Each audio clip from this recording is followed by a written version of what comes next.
Herkese selam dostlar. Yeniden burada olduğum için çok mutluyum. Umarım yankı çok yapmıyordur. Çünkü boş bir evdeyim ve sizin için soru cevap videosu yapmaya geldim. Şimdiye kadar en çok sorduğunuz sorular, ister benimle ilgili, ister Azerbaycan, Bakü ile ilgili en çok sorduğunuz soruları cevaplayayım dedim. Çünkü yorumlarda soruyorsunuz ve cevap vermeme rağmen hala izleyip aynı soruları soranlar var. İster Instagram'dan olsun, ister hala yorum yazanlar olsun. Bu arada ben yeni eve taşınma sürecindeyim. Şu an kısmen eşya var. Evin kalanı bomboş ve bu videonun sonunda sizinle boş ev turu yapacağız. Boş ev turunu ayrılıkta yapmak istemedim çünkü boş evi ne kadar yorumlayabiliriz ya da 5-10 dakikalık video süre sarf etmeye gerek yok. O yüzden böyle soru cevap yapıp en sonda görmek isteyenler için tabii ki boş ev turu yapıp sizi evimi gezdireceğim. Dolu olduğunda da belki gezeriz. Bilmiyorum, söz vermiyorum onu. Gidişat verirler ya da çok isterseniz eğer yorumlarda yazarsınız. Hangi eşyaları nereden aldım, işte dekorasyonu nasıl yaptım, işte bir sürü şeyler biliyorsunuz ev dizmede bitmiyor. Neyse çok uzatmadan sorulara geçelim. Öncelikle nerelisin sorusuna cevap vermek istiyorum. Çünkü bu videoyu ilk defa izleyenler olabilir. Kanalı ilk defa bu videoyla görmüş olabilirsiniz. Onun için ben kendimi biraz tanıtmak istiyorum. İsmim Günel, 30 yaşındayım ve Azerbaycan vatandaşıyım. Yaklaşık 10 senedir Türkiye'de yaşıyorum. Üniversite eğitimimi Türkiye'de aldım. 4 yıllık halk ilişkiler ve reklamcılık mezunuyum. Ev dizmeden de anlayacağınız üzere evlilik sürecindeyim arkadaşlar. Yine şahsıma yönelik ikinci en çok sorulan soru: neden kendi dilinde konuşmuyorsun? Bunu en çok soran Azerbaycan vatandaşları, kendi vatandaşlarım, sevgili vatandaşlarım. Buradan açıklama yapıyorum. Gerçekten bir ara hatta çok sıkmıştı bu soru. Şu an biraz azaldı gibi. Şöyle, benim hedef kitlem Türkiye'de ikamet eden Türk vatandaşları olduğu için ve kendim de Türkiye'de yaşadığım için Türk dilinde içerikler yayınlamayı tercih ediyorum. Çünkü Türkçe konuştuğumuz zaman biz, yani Azerbaycan vatandaşları, çok kolaylıkla anlıyoruz ve benden de gördüğünüz üzere çok güzel konuşabiliyoruz.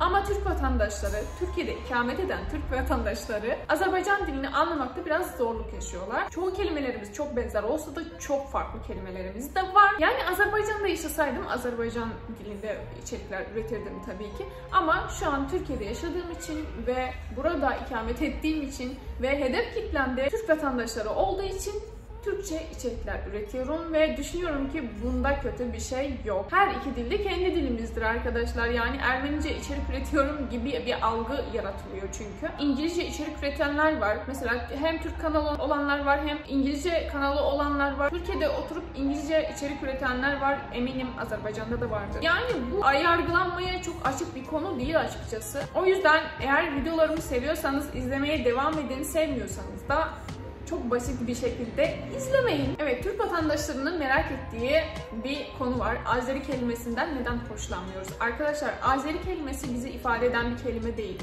Siz eminim ki kötü niyetle söylemiyorsunuz. Azerbaycan kelimesinin kısaltılmış bir versiyonunu söylemek istiyorsunuz kestirmeden. Nasıl ki Gürcistanlıya Gürcü dediğimiz gibi. Onun gibi Azeri diyerek kısaltmak istiyor olabilirsiniz ama Azeri kelimesi zamanında bizi Türklerden ayrıştırmak istenen ve bizi parçalamaya yönelik söylenen bir kelime. Hatta bununla ilgili Sayın İlber Ortaylı'nın da açıklaması var. Çok güzel bir açıklamaydı. Eğer bulursam bu videonun devamını koyarım. Benim ricam Azerbaycanlıların bile kızdıkları bu Azeri lafını kullanmamak lazım. Yani bu gibi tabirlere çok dikkat etmek lazım. Bu bilgisizlik. Niye alınıyorlar ki bundan? Ne çünkü var? Azeri başka küçük bir grup, etnik grup. Yani evet. Azerbaycan halkının ondan pek alakası yok. Doğru laf değil. Biz Azerbaycanlıyık derler. Hayır, coğrafyadan alır adını. Coğrafyadan alır. Ha. Yani ondan, o çok önemli bir şeydir. Azerbaycan dili diyor, yani onun ayrı bir dil olduğunu söyleyenler bile. Bunu resmi tutumu, çoğunluğun tutumunu kabul etmek gerekir. Hırlanmanın lüzumu yoktur.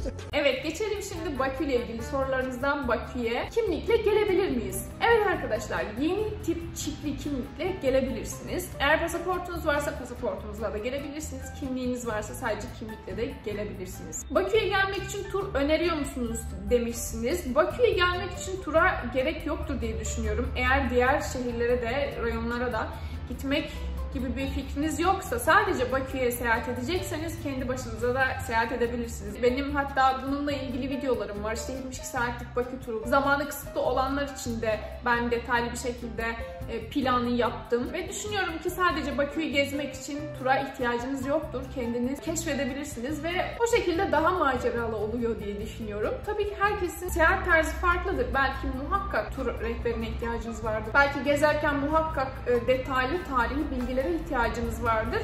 Bununla ilgili içeri şehre dahil olduğunuzda orada faaliyet gösteren turlar oluyor. Böyle birebir olarak benim size tavsiye edebileceğim maalesef bir tur ya da tur rehberi yok. Çünkü öyle bir deneyimim olmadı. Bir diğer soruda Bakü'de gidebileceğimiz plajlar var mı? Var tabii ki arkadaşlar.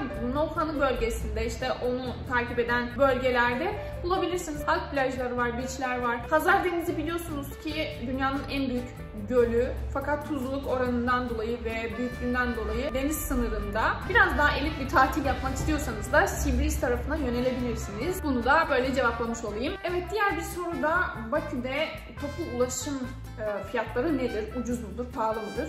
Ucuzdur arkadaşlar. Toplu taşıma fiyatı da güncel fiyat olarak sanırım metro 50 kuruş. Otobüsler de öyle olması gerekiyor. Yani 50 kuruştan pahalı olacağını zannetmiyorum. Ya 40 kuruştur otobüsler. Farklı olabilir. Bununla ilgili net bilgim yok.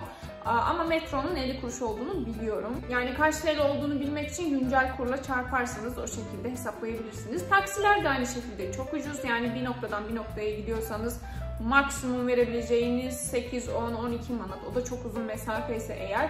Ama genelde yakın mesafeler 3-5 kilometre, 7 kilometre. 7 kilometrede biraz aşabilir ama genelde 3-5 manat arası, 6-7 manat arası değişebilir taksi ücretleri de. Yani Bakü'ye seyahat edeceğiniz zaman arkadaşlar şehir içinde ulaşımınızla ilgili hiçbir sorun olmayacak. İster metro kullanın, ister otobüs kullanın, isterse de taksi kullanın. Bir diğer merak edilen konu ise Bakü'ye araçla gidebilir miyiz? Koronadan sonra maalesef kapatıldı. Şu an için araçla gidiş geliş yoktur diye biliyorum. Hani özel istisna olabilir, özel araçlar belki geçiyordur bilmiyorum ama ne otobüsler çalışıyor ne araçların gidebildiğini zannetmiyorum. Çünkü karayolu kapalı. Sizinle de net bilgi almak istiyorsanız ilgili makamlardan bu bilgiyi edinebilirsiniz. Evet, sormuşsunuz havalimanından merkeze nasıl ulaşabiliriz? Havalimanından direkt otobüsler gidiyor. 28 May istasyonuna kadar gidiyor bildiğim kadarıyla. İster havalimanındaki otobüsleri kullanın, isterse de taksi yine çağırabilirsiniz. Bu arada taksiler bildiğim kadarıyla 7/24 çalışıyor. İsterseniz gece saat 2'de 3'te inin, yine taksi çağırabilirsiniz. Türk kredi kartımı Bakü'de kullanabilir miyim diye sormuşsunuz. Evet, kullanabilirsiniz. Ayrıca Bakü'de Ziraat Bankası şubeleri ve ATM'leri var. İsterseniz bankenizdeki TL'yi manat olarak çekebilirsiniz. Tabi burada komisyon uygulanacaktır. Onu dikkate alarak bütçenizi ona göre ayarlamanızı öneririm. Çoğu restoranda, mekanlarda da kartla ödeme yapabilirsiniz. Hatta marketlerde de, yani zincir marketlerde de kartla alışveriş yapabilirsiniz. Ama yine de size önerim, sadece karta güvenerek tabii ki seyahat edemezsiniz. Yanınızda bir miktar nakit para olması gerekiyor. Ve Türk parasıyla gelmemenizi öneriyorum.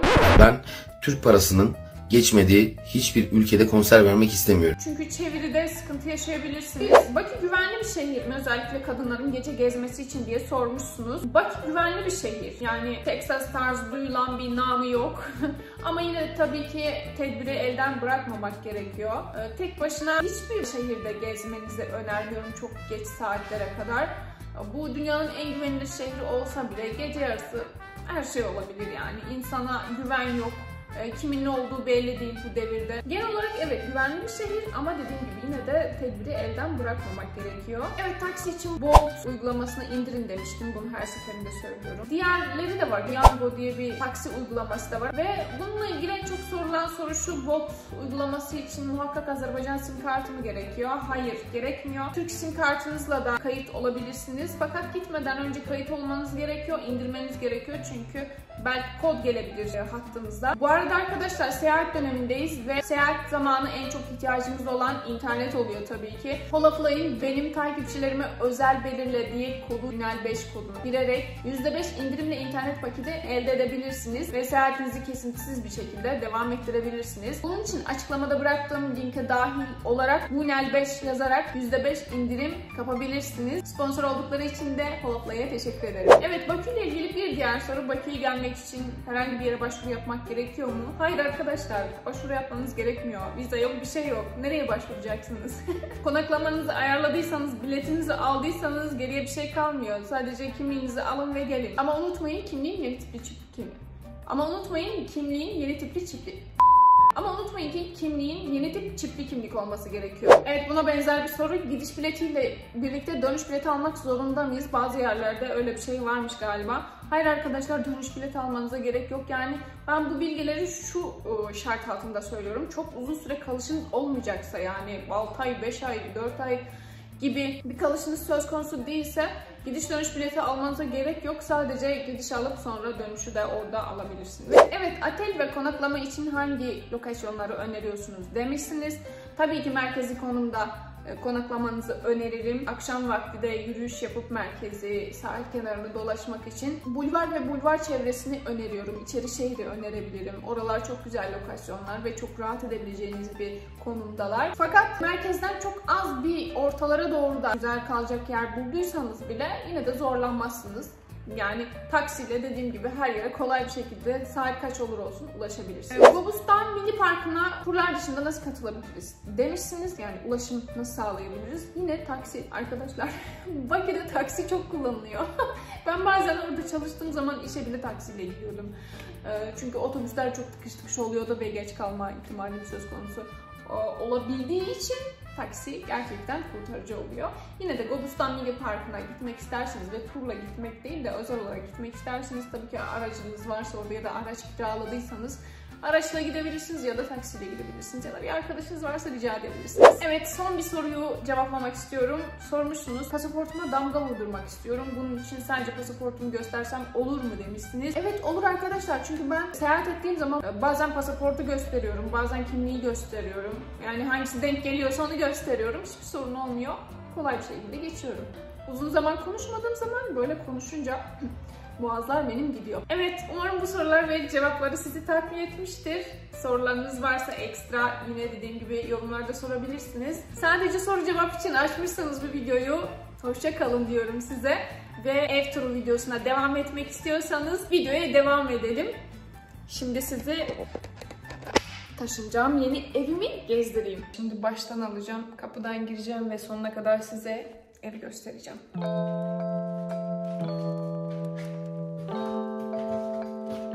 Hoş geldiniz, hoş geldiniz. Bu ben. Bu da benim boş evim. Evet, girdiğimiz zaman hemen sağda mutfak var. Bu arada dağınık arkadaşlar buralar, çünkü temizlik işleri gidiyor. İşte inşaat sonrası temizlik işleri bayağı bir vardı. Şöyle bir mutfak dolabı. Şunu hiç sevmiyorum, şu deseni maalesef, ama girdiğimiz evde bunun üstü bu şekilde. Sade bir tezgah olmasını dilerdim ama maalesef böyle. Buradan balkona çıkış var arkadaşlar. Balkon bayağı büyük. 7 metre balkon var. Burası da aynı şekilde dağınık biraz. Bu arada balkon aynı şekilde salondan da çıkış var. Bu şekilde mutfaktan da çıkış var. Devam edelim. Mutfaktan çıktıktan sonra diğer oda salon. Salonun kısmen eşyası geldi. Diğer eşyalar daha sonra gelecek. Bu şekilde. Az önce burada sizinle konuşuyordum. Buradan devam ettiğimiz zaman sağda hemen oturma odası var. Odalar çok büyük değil ama idare eder. Burada Alaturka WC. Açmayayım orayı. Burası aslında çocuk odası diye belirlenmiş ama biz burayı giyim odası olarak ayarlayacağız. Burası da boş yatak odası. Yine burada ebeveyn banyosu var. Yatak odasının da balkonu. Küçük bir balkonu var ama güzel. Yani idare eder.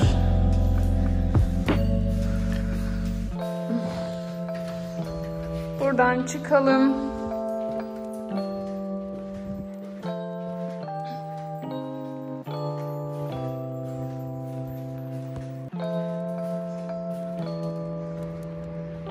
Evet, Gördüğünüz gibi boş evi ne kadar yorumlayabilirim? Birkaç dakika sürdü. Belki 1 dakika, 2 dakika sürmüştür.